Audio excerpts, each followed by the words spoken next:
بھی ہم نے سوچا کہ ٹینشن اس وقت پوری دنیا میں بڑھ کیوں رہا ہے؟ اسٹریس کا ریزن کیا ہے؟ ٹینشن کا سبب کیا ہے؟ تو بہت سارے لوگ یہ کہتے ہوئے دکھائی دیں گے فیملی پرابلم، فائنینشیل پرابلم، آپس کا مسئلہ، یہ مسئلہ وہ مسئلہ، محبت میں ناکامی، ایگزام میں ناکامی، اکانومی میں ناکامی، بزنس میں ناکامی، ان ساری چیزوں نے ٹینشن کے اندر ڈال دیا ہے۔ تو ایک سوال میں آپ سے پوچھتا ہوں، جو اکنامیکل اسٹرانگ ہیں، ایجوکیشنل اسٹرانگ ہیں، وہ اسٹریس میں کیوں ہیں؟ کیا بات ہے، بالکل صحیح۔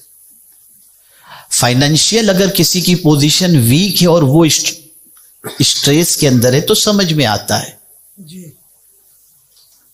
لیکن وہ لوگ جن کے پاس سب کچھ ہونے کے باوجود نیند کی گولی کے بغیر سو نہیں سکتے، ریزن کیا ہے؟ میں آج اس کا ریزن بھی آپ کو بتاؤں گا انشاءاللہ، وہ بھی انشاءاللہ قرآن کی روشنی میں، اور سولوشن بھی آپ کو بتاؤں گا۔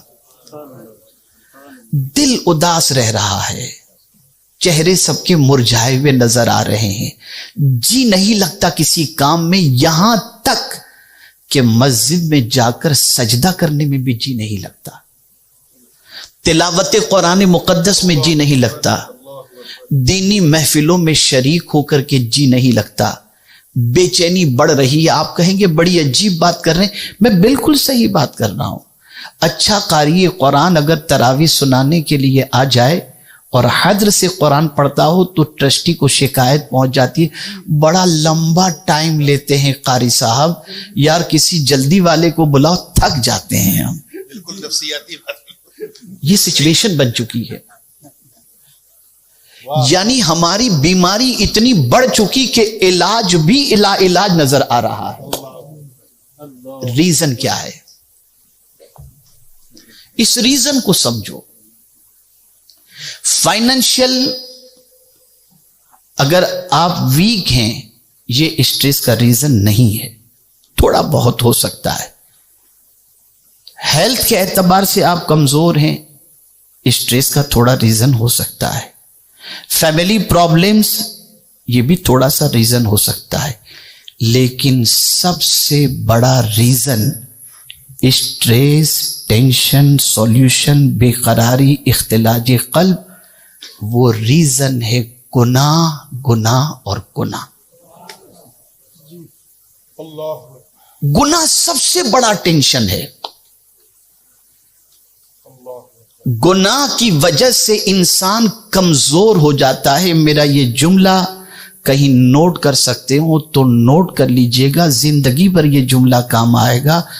گناہ انسان کو کمزور کرتا ہے اور نیکی انسان کو طاقتور بناتی ہے۔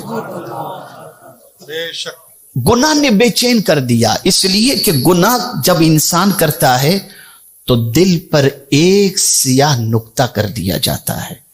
یہ دل پر گناہ ہاتھ سے کر رہے ہیں، نقطہ دل پر، گناہ آنکھ سے کر رہے ہیں، نقطہ دل پر، گناہ پیر سے کر رہے ہیں، نقطہ دل پر، گناہ زبان سے کر رہے ہیں، نقطہ دل پر، اور اداس دل ہی ہو رہا ہے۔ یہ دل اگر پریشان ہوتا ہے تو آدمی سمجھ جاتا ہے، کسی بھی انسان کے چہرے کو خوش و خرم دیکھ کر آپ سمجھ جائیں گے یہ بہت خوش ہے، بہت موڈ میں ہے، اور اترے ہوئے چہرے کو دیکھ کر آپ سمجھ جائیں گے کہ یہ بہت اداس لگ رہا ہے، اس کا دل بیٹھا۔ پوری دنیا میں دل بیٹھا جا رہا ہے۔ گناہ، ہم سمجھتے ہیں کہ نماز، روزہ، حج و زکوٰۃ کے ذریعے اللہ کے بہت بڑے عبادت گزار بندے بن جائیں گے، لیکن جب حدیث کا مطالعہ کرتے ہیں تو عقل دنگ رہ جاتی ہے۔ آقا کریم صلی اللہ علیہ وسلم فرماتے ہیں، اتق المحارم تکن اعبد الناس، حرام چیزوں سے بچو، لوگوں میں سب سے بڑے عبادت گزار بندے بن جاؤ گے۔ گناہ سے بچو گے تو اللہ کے عبادت گزار بندوں میں بن جاؤ گے، اور عبادت گزار بندے ہو کر اگر گناہ کرو گے تو تمہارے دل کو قرار کی دولت نصیب نہیں ہو سکتی۔ آج سچویشن کیا ہے؟ یوتھ خاص طور پر سمجھیں، اور ہمارے وہ حضرات بھی جو فائنینشیل اسٹرانگ ہیں وہ بھی تھوڑا سا سمجھیں، اور ہمارے جو ضعیف حضرات ہیں وہ بھی تھوڑا سا سمجھیں۔ علم نہ ہونے کی وجہ سے بہت سارے گناہ کی طرف وہ بڑھ جاتے ہیں۔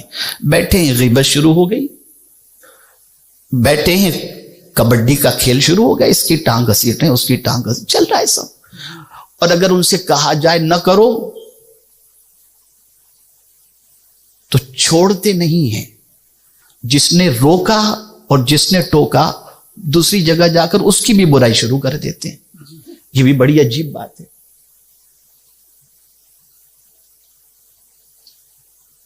پوری دنیا میں گناہ پھیل رہا ہے اور گناہ کو پھیلایا جا رہا ہے، اور اسی گناہ کے پھیلاؤ نے اور اسی گناہ کے مرتکب ہونے کی وجہ سے آج بے چینی بڑھ رہی ہے۔ آپ دیکھیں سیدنا فاروق اعظم رضی اللہ المولا تبارک و تعالی عنہ، جن کے پاس سیکیورٹی گارڈ نہیں تھے، باڈی گارڈ نہیں تھے، لیکن اللہ اکبر، درخت کے نیچے ریت کے اوپر چادر بچھا کر سو رہے ہیں۔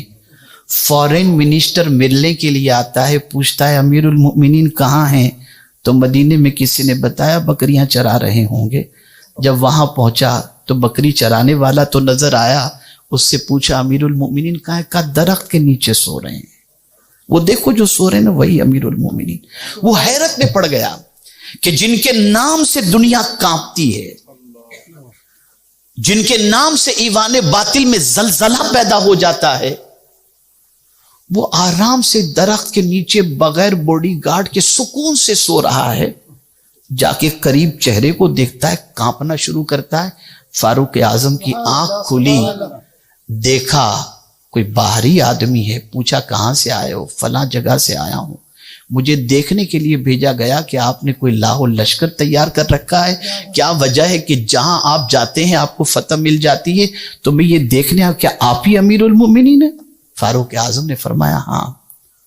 اب سنیے ٹینشن۔ اس نے عرض کیا کہ ہمارے بادشاہوں کو نرم گدوں پر سیکیورٹی گارڈ کے درمیان سکون کی نیند نہیں آتی، اور اے عمر کیا بات ہے، درخت کے نیچے چادر بچھا کر تم آرام سے سو رہے ہو، تمہیں سکون کی نیند کیسے آ رہی ہے؟ اٹھ کر بیٹھ گئے فاروق اعظم اور ارشاد فرمایا، سن، جو لوگوں پر حکومت کرتا ہے اسے نرم گدوں پر نیند نہیں آتی، اور جو لوگوں کی خدمت کرتا ہے اسے چٹائی پر بھی نیند آ جایا کرتی۔ سکون، ظلم کرنے سے سکون نہیں ملتا، زیادتی کرنے سے سکون نہیں ملتا۔ آج اگر ہماری نیندیں خراب ہو چکی ہیں اور چین کی نیند نہیں آتی، ٹھیک ہے ہم نے کسی پر ظلم نہیں کیا، خود پر تو ظلم کر رہے ہیں، اپنی جان پر تو کر رہے ہیں۔ ہاتھ گناہ کر رہے ہیں، زبان گناہ کر رہی ہے، آنکھ گناہ کر رہے ہیں، دماغ گناہ کر رہا ہے، دل گناہوں سے آلودہ ہے۔ اور اگر کہا جائے گناہ سے بچو تو اکڑ جاتے ہیں۔ اب دیکھیے قرآن نے اس کو مینشن کیا ہے، وَإِذَا قِيلَ لَهُ اتَّقِ اللَّهِ، جب ان سے کہا گیا اللہ سے ڈرو، أَخَذَتْهُ الْعِزَّةُ بِالْإِثْمِ، تو گناہ پر انہیں مزید انہوں نے ضد پکڑ لی، یعنی اور جری ہو گیا، اب گناہ نہیں چھوڑیں گے۔ اب ایسا شخص جس کو اللہ سے ڈرنے کے بارے میں کہا جائے کہ چھوڑ دو گناہ مت کرو، اللہ سے ڈرو، اور وہ ضدی بن کر کے کہے یہ مولانا لوگوں کا کام ہی یہ ہے، یہ نہیں بولیں گے تو ان کی روزی روٹی کہاں سے چلے گی، اگر اس کی مینٹلٹی یہ بن گئی۔ اور میں نے دیکھا ہے، میں آپ کو ممبئی کا ایک واقعہ بتاؤں، کولابا میں ایک نوجوان رہتا تھا، فائنینشیل کافی اسٹرانگ تھا۔ رمضان میں ہمارے علاقے کے اندر میں نے اس کو دوپہر کے وقت چائے پیتے دیکھا، تو میں نے اس سے کہا، میں نے کہا یار تم کیا کر رہے ہو؟ تم کم سے کم ماہ رمضان کا احترام تو کرو، غیر مسلم بھی ماہ رمضان کا احترام کرتے ہیں۔ تو اس نے جواب میں مجھ سے کیا کہا معلوم ہے؟ اس نے کہا اس زمانے میں مجھے شاکر بھائی لوگ کہتے تھے، تو اس نے کہا شاکر بھائی جس کے پاس معاذ اللہ کھانے کا نہ ہو وہ روزہ رکھے، میرے پاس تو بہت کچھ پڑا ہوا ہے۔ یہ سینٹنس آج بھی بہت سارے سرمایہ دار آپ کو ایسے ملیں گے جن کو شادی کی تقاریب کے اندر ڈانس میں اور یہ ساری چیزوں سے روکا جائے تو کہتے پیسہ ہم نے کمایا، ہم چاہیں ویسا خرچ کریں، آپ کون ہوتے ہیں بولنے والے؟ ایسے لوگ جن کو اللہ سے ڈرنے کے لیے کہا جائے پھر بھی وہ گناہ پر ضد پکڑ لیں، تو اب انجام قرآن کیا بتا رہا ہے؟ وَإِذَا قِيلَ لَهُ اتَّقِ اللَّهَ أَخَذَتْهُ الْعِزَّةُ فَحَسْبُهُ جہنم، ان کے لیے جہنم کافی ہے۔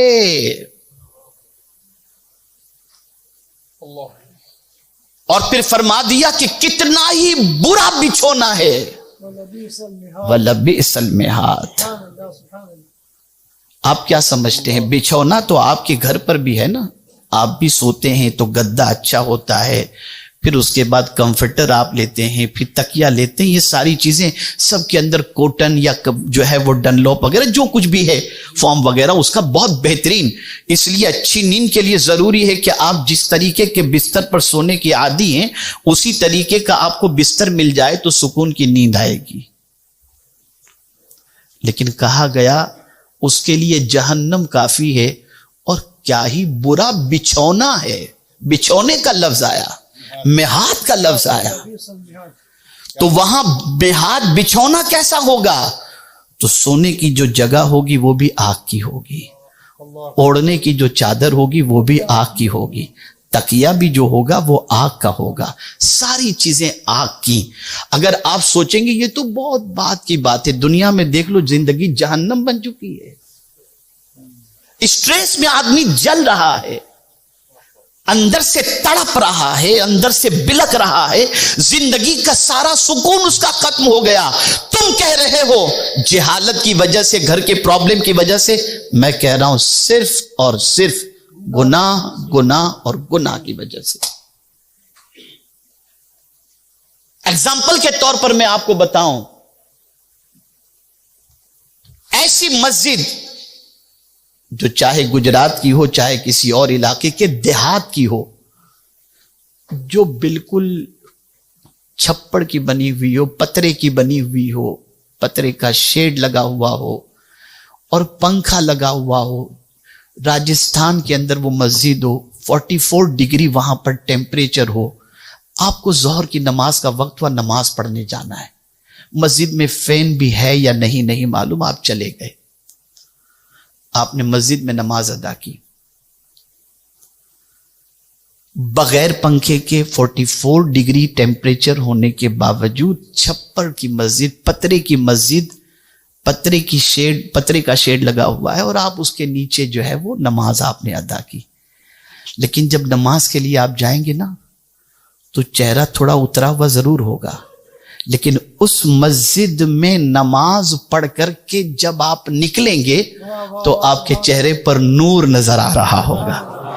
نتھنگ ایئر کنڈیشن، ٹیمپریچر اتنا زیادہ، لیکن یہی بندہ 3 گھنٹے تک ایئر کنڈیشن میں تھیٹر میں بیٹھ کر چائے پیتے ہوئے پکچر دیکھنے کے لیے جائے تو جانے سے پہلے چہرہ تھوڑا چمکتا تو ہوگا، لیکن جب پکچر دیکھ کر پلٹے گا تو چہرہ سیاہ نظر آئے گا، طبیعت بے چین ہو جائے گی، طبیعت بے قرار ہو جائے گی۔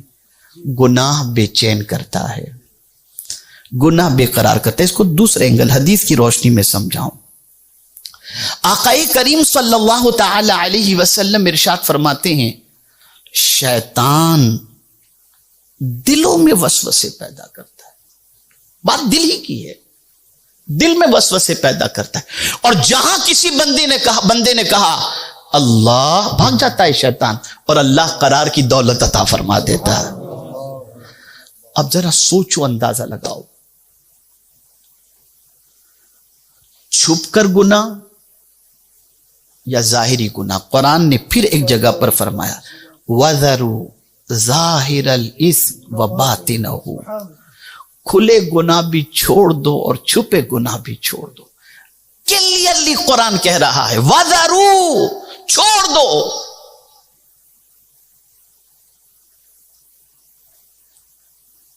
یہاں پر مفسرین کے کئی اقوال ہیں، کھلے گناہ کون سے اور چھپے گناہ کون سے. تو امام مجاہد نے فرمایا کہ کھلے گناہ سے مراد اعضائے جسمانی جو ظاہری ہیں ان سے گناہ. ہاتھوں سے گناہ کر رہے ہو چھوڑ دو، زبان سے گناہ کر رہے ہو چھوڑ دو، آنکھوں سے گناہ کر رہے ہو چھوڑ دو، ہاتھ پیر سے گناہ کر رہے ہو چھوڑ دو. یہ جتنے بھی ظاہری اعضاء سے تمہارے گناہ ہو رہے ہیں چھوڑ دو اسے. وَبَاطِنَهُ سے مراد امام مجاہد یہ فرماتے ہیں دل سے بھی جو گناہ کر رہے اسے بھی چھوڑ دو، اس کو بھی چھوڑ دو.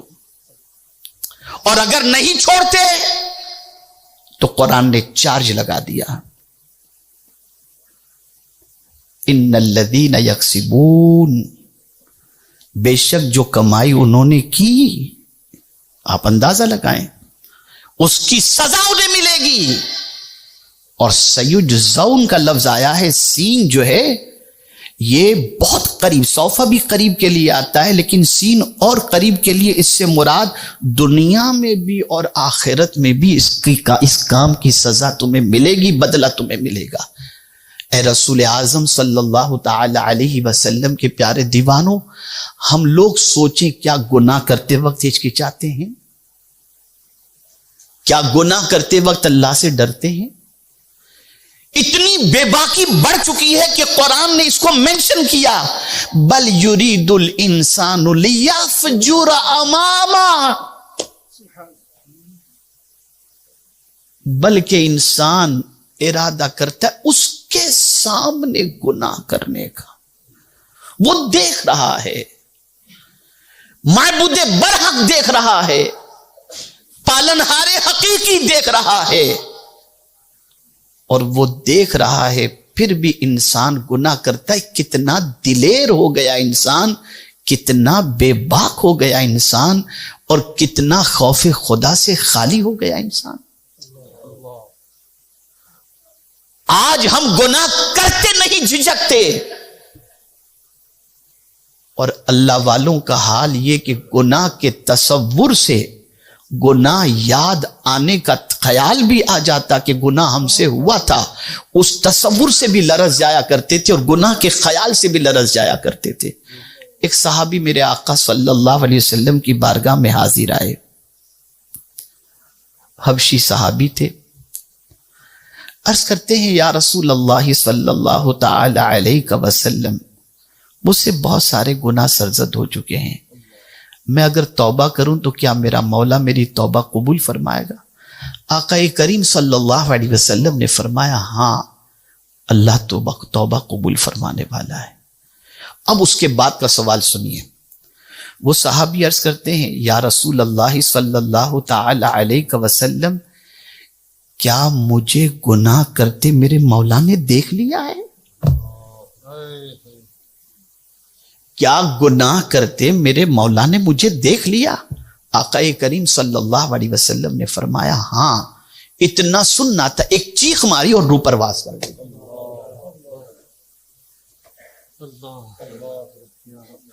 آج ذرا سوچو، اندازہ لگاؤ،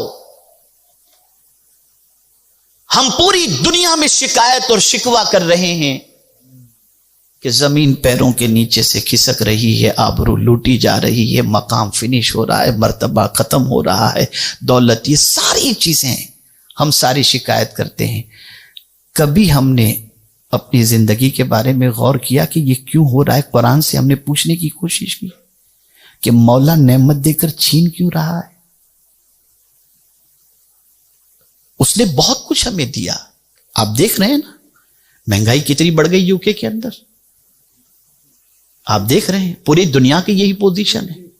یہ ساری آسائشیں کیوں ختم ہو رہی ہیں؟ گرمی یہاں پر ٹیمپریچر کتنا بڑھ گیا، کبھی سوچا بھی نہیں جا سکتا تھا اتنا ٹیمپریچر یہاں کا ہوا. کبھی آپ نے سوچا یہ سب کیوں ہو رہا ہے؟ یہ اللہ نے سکون کیوں چھین لیا؟ تو قرآن نے اس کو مینشن کیا، ذالک بان اللہ لم یک مغیرا نعمتا انعمها علی قوم حتی یغیروا ما بانفسہم. یاد رکھیں، اللہ جب کسی کو مقام اور مرتبہ دیتا ہے تو جب وہ صلاحیتوں کا حامل ہوتا ہے تو وہ مقام و مرتبہ دیتا ہے. اس سے صلاحیتیں رخصت ہوتی ہیں تو مقام چھین لیا جاتا ہے، نعمتیں چھین لی جاتی ہیں. ورنہ اللہ کی شان یہ ہے کہ اللہ کسی بندے پر ظلم نہیں کرتا. وَأَنَّ اللَّهَ لَيْسَ بِظَلَّامٍ لِلْعَبِيدِ. وہ تو ایسا سخی ہے کہ بن مانگے اس نے بہت کچھ عطا کر دیا، وہ لے کر کی کیا کرے گا؟ اسی کو قرآن نے دوسری جگہ کہا، مَا يَفْعَلُ اللَّهُ بِعَذَابِكُمْ. اللہ تم کو عذاب دے کر کے کیا کرے گا؟ تو چھین کیوں رہا ہے میرے مولا؟ تو جواب ملے گا، پہلے تو اہل تھا اب نا اہل ہو گیا. پہلے تو اس نعمت کا حقدار تھا تو تجھے نعمت دی گئی، لیکن جب تو بدل گیا تو ہم اس نعمت کو تجھ سے چھین کر کسی اور کو ہم نے عطا کر دی. ہم بدل گئے. ہمارا پاسٹ دیکھیں، ہمارے اسلاف کی زندگی کا جائزہ لیں. اعلی حضرت عظیم البرکت امام عشق و محبت اللہ اکبر، ان کی زندگی کا جائزہ لیں. کتنا ضمیر کو جھنجھوڑتے ہیں، ان لوگوں کے ضمیر کو جھنجھوڑتے ہیں خاص طور پر جو اپنے آپ کو عاشق مصطفیٰ کہتے ہیں اور اللہ کا بندہ کہتے ہیں. کہتے ہیں دن لہو میں کھونا تجھے، دن لہو میں کھونا تجھے، شب صبح تک سونا تجھے. شرم نبی، اللہ اکبر، شرم نبی، خوف خدا یہ بھی نہیں وہ بھی نہیں. یعنی اے عاشق رسول اپنے آپ کو کہنے والے بندے، تجھے شرم نہیں آتی کہ قبر میں نبی کو منہ دکھانا ہے؟ تو رسول کے احسان کا یہ بدلہ دے رہا ہے؟ جو رسول ولادت سے ظاہری طور پر پردہ فرمانے تک اور میدان محشر تک تجھے کبھی نہیں بھولے اور نہ بھولیں گے، اس رسول کا تجھے، اس رسول کی شرم تجھے نہیں آتی؟ اور اللہ کا ڈر بھی تیرے دل سے نکل گیا. آج بہت سخت حالات سے ہم گزر رہے ہیں. سب سے بڑی چیز دل بے چین ہو چکا، دل بے قرار ہو چکا، اسٹریس ختم ہو چکا، سکون پوری دنیا چاہ رہی ہے. یاد رکھیں، گناہ کرتے وقت اچھا لگتا ہے اور بعد میں پچھتانا پڑتا ہے. نیکی کرتے وقت تکلیف ہوتی ہے اور جینے کے اندر بھی، مرنے کے بعد بھی سکون سکون اور سکون کی دولت اللہ عطا فرماتا ہے. اور یہ ایک جملہ زندگی پر یاد رکھنا، گناہ میں لذت تو ہے، عزت نہیں ہے. لذت عزت نہیں، سبحان اللہ، بہت بہت قیمتی جملہ. گناہ میں لذت تو ہے، عزت نہیں ہے. عزت اللہ کی اطاعت میں ہے، اللہ کے رسول صلی اللہ علیہ وسلم کی اطاعت میں ہے. ہمیں اس وقت تک عزت ملتی رہی جب تک دامن مصطفیٰ صلی اللہ علیہ وسلم کو تھامنے کے ساتھ ساتھ اطاعت رسول صلی اللہ علیہ وسلم میں ہماری زندگی گزرتی رہی. اب دیکھیں نا، دل کے سکون کے بارے میں گناہ سے بچنے کو منشن کیا گیا حدیث شریف کے اندر. مولا علی کرم اللہ تعالی وجہ الکریم فرماتے ہیں، اللہ اکبر، حضرت حذیفہ ابن یمان رضی اللہ تعالیٰ عنہ راوی ہیں، روایت کرتے ہیں کہ آقا کریم صلی اللہ علیہ وسلم نے فرمایا، یوتھ اسپیشلی آپ لوگ غور سے سننا، آقا کریم صلی اللہ علیہ وسلم نے ارشاد فرمایا، اگر کسی اجنبی عورت پر تمہاری نگاہ پڑے اور تم فوراً نگاہ کو جھکا لو یا پھیر دو، تو میرے آقا صلی اللہ علیہ وسلم فرماتے ہیں ایمان کی لذت تم اپنے دل میں محسوس کرو گے. ایمان کی لذت تم اپنے دل میں محسوس کرو گے. تم نے گناہ کی لذت چھوڑ دی, اللہ نے تم کو دل کا سکون عطا فرما دیا, دل میں لذت پیدا ہوگی. آج ذرا دیکھ لیں, اس لڑکی کو دیکھ کر آئے رات پر اس کے تصور میں, اس کا فون نمبر تلاش کرو, اس کو واٹس ایپ کرو, اس کو میسج کرو. اسکول اور کالج میں یہ سب چل رہا ہے. چیٹنگ اور چیٹنگ. اب ڈپریشن کا آدمی شکار ہو گیا, پریشانی کا آدمی شکار ہو گیا. اے رسول گرامی وقار صلی اللہ تعالی علیہ وسلم کے دیوانوں, گناہ چھوڑو. جب تک کہ گناہ سے رشتہ نہیں توڑو گے اس وقت تک کبھی دل کا سکون نہیں مل سکتا, کبھی قرار کی دولت نہیں مل سکتی. ہزار تم منگلو بنا لو, مرسیڈیز خرید لو, بی ایم ڈبلیو خرید لو, کچھ بھی کر لو. اور یہ بات یاد رکھنا, ایک اور جملہ آپ کی سماعتوں کے حوالے کرتا ہوں. آرام اور سکون میں فرق ہے. آرام اور سکون میں فرق ہے. نرم گدے سے آرام تو مل سکتا ہے, سکون نہیں مل سکتا. اچھی کاروں سے آرام تو مل سکتا ہے, سکون نہیں مل سکتا. فرسٹ کلاس کے اندر سفر کرو, آرام تو مل سکتا ہے, سکون نہیں مل سکتا. اگر سکون ان چیزوں میں ہوتا تو چٹائی پر بیٹھے ہوئے صحابہ کی زندگی پرسکون نظر نہ آتی. لیکن سکون اللہ نے کس میں رکھا؟ گناہ چھوڑو, اللہ تمہارے دل کو سکون کی دولت سے مالا مال فرما دے گا. نیکی کرو, لیکن یاد رکھیں, اس بات کو ذہن کے اندر محفوظ رکھیں.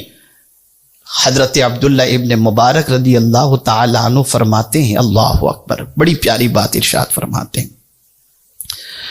ارشاد فرماتے ہیں روزانہ 1,00,000 درہم صدقہ کرنے سے زیادہ, پھر آگے بڑھے 2,00,000 درہم, پھر آگے بڑھے 3,00,000 درہم, پھر آگے بڑھے 4,00,000 درہم, پھر آگے بڑھے 5,00,000 درہم, یہاں تک کہ 6,00,000 درہم تک پہنچے.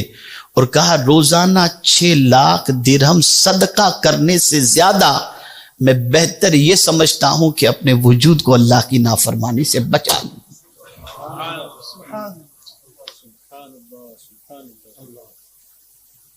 کسی نے حضرت حسن بصری رضی اللہ تعالیٰ عنہ سے پوچھا کہ حضور تہجد کے بارے میں آپ کا کیا خیال ہے؟ اب دیکھیے کتنی فضیلت ہے تہجد کی. آقا کریم صلی اللہ علیہ وسلم ارشاد فرماتے ہیں جو نماز تہجد ادا کرتا ہے دن میں اللہ اس کے چہرے کو منور کر دیتا ہے. اور ایک صحابی رسول اعظم صلی اللہ علیہ وسلم کی بارگاہ میں حاضر آئے اور کہا یا رسول اللہ صلی اللہ تعالی علیہ وسلم, میں نے فلاں صحابی کے گھر پر میں نے رات کو دیکھا کہ نور جو ہے نا اس کی لکیر آسمان تک جا رہی ہے, سرکار یہ کیا معاملہ ہوگا؟ آقا کریم صلی اللہ علیہ وسلم نے فرمایا جو شخص نماز تہجد ادا کرتا ہے اس کا گھر اس طرح سے چمکتا ہے جیسے تم زمین پر رہ کر آسمان پہ چمکتے تاروں کو دیکھتے ہو نا, ایسے فرشتے اس کے گھر کو دیکھا کرتے ہیں. یہ نماز تہجد. لیکن قربان جائیے حضرت حسن بصری علیہ الرحمہ کے جواب پر. میں آپ کو جان بتا رہا ہوں. حضرت حسن بصری رضی اللہ تعالیٰ عنہ سے پوچھنے والے نے پوچھا کہ حضور تہجد کے بارے میں آپ کا کیا خیال ہے؟ کتنا پاورفل جواب دیا. ارشاد فرماتے ہیں دن بھر گناہ سے بچ اور رات کو سو جا, یہ تہجد سے افضل ہے. دن بھر گناہ سے بچ اور رات کو مزے لے کر کے سو جا, یہ تہجد سے بہتر ہے. لیکن اگر تہجد بھی پڑھو اور تانکا جھانکی بھی کرو تو کوئی فائدہ نہیں. تہجد بھی پڑھو اور غیبت بھی کرو کوئی فائدہ نہیں ہے. تہجد بھی پڑھو اور غیر محرم کے ساتھ چیٹنگ بھی کرو کوئی فائدہ نہیں ہے. اسی لیے حضرت حسن بصری علیہ رحمت و رضوان نے فرمایا دن بھر گناہ سے بچ، رات کو مزے لے کر سو جا، تیرے لیے تہجد سے یہ بہتر ہے۔ آج آپ دیکھیں ہماری پوزیشن یہ ہے، نیکی بھی کرتے ہیں گناہ بھی کرتے ہیں، تلاوت بھی کرتے ہیں گناہ بھی کرتے ہیں، اور یہی وجہ ہے کہ بہت کچھ کرنے کے بعد بھی ہماری زندگی میں کوئی خاص تبدیلی نظر نہیں آتی اور قرار کی دولت ہمیں نصیب نہیں ہوتی۔ تو اے رسول اعظم صلی اللہ تعالی علیہ وسلم کے دیوانوں، میں آپ کو اسٹریس کا سولیوشن میں نے بتا دیا۔ اسٹریس کا پہلا سولیوشن یہی ہے، گناہ چھوڑ دو، اسٹریس خود بخود ختم ہو جائے گا۔